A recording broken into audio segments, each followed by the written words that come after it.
ममता बनर्जी की जो असली मकसद सबको पता चला है। पहले से ये कह रहे हैं कि बंगाल में हम 2 सीट देंगे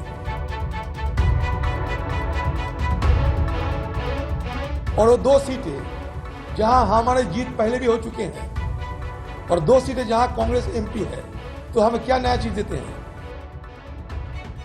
कांग्रेस सांसद अधीर रंजन चौधरी टीएमसी की ओर से 2 सीट ऑफर करने से बिफर गए, नाराज हो गए।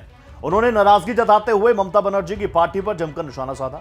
आपको यहां पर बता दें कि पश्चिम बंगाल में सीटों के बंटवारे को लेकर कांग्रेस और तृणमूल कांग्रेस के बीच चल रही तकरार और बढ़ती हुई नजर आ रही है। कांग्रेस के सांसद अधीर रंजन चौधरी ने टीएमसी की ओर से 2 सीटें ऑफर करने पर नाराजगी व्यक्त की। उन्होंने इसको लेकर गुरुवार यानी कि 4 जनवरी को टीएमसी पर जमकर तंज कसा।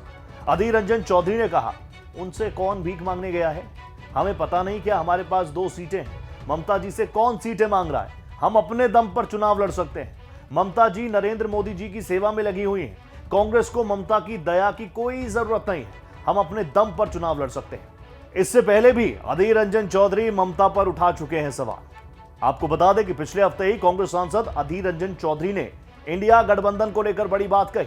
अधीर रंजन चौधरी का कहना था कि तृणमूल कांग्रेस अध्यक्ष और पश्चिम बंगाल की सीएम ममता बनर्जी अगले साल लोकसभा चुनाव से पहले राज्य में इंडिया में शामिल दलों के बीच गठबंधन में दिलचस्पी नहीं रखती।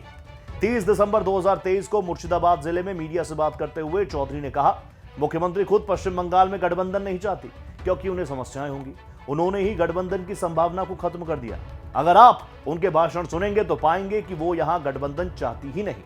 ममता ने पश्चिम बंगाल में अकेले चुनाव लड़ने के संकेत दिए थे।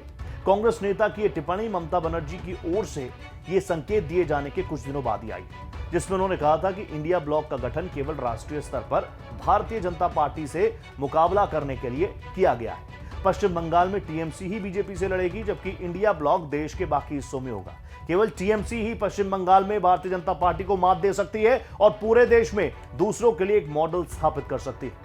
मुर्शिदाबाद में टीएमसी और बीजेपी को फिर से हराएंगे, अधीर रंजन चौधरी ने तब यह बात कही थी। आपको बता दें कि अधीर रंजन चौधरी ने उस वक्त कहा था कि कांग्रेस अपनी चुनावी तैयारियों के साथ आगे बढ़ रही है, हमें कोई फर्क नहीं पड़ता कि कौन हमारे साथ आ रहा है, कौन हमें छोड़कर जा रहा है। हमने मुर्शिदाबाद में टीएमसी और बीजेपी को कई बार हराया है और हम फिर से हराएंगे। साल 2019 के लोकसभा चुनावों में टीएमसी ने पश्चिम बंगाल की कुल 42 लोकसभा सीटों में से 22 सीटें जीती थी, जबकि कांग्रेस को बेरहामपुर और मालदा दक्षिण की सीटों पर ही जीत मिली थी।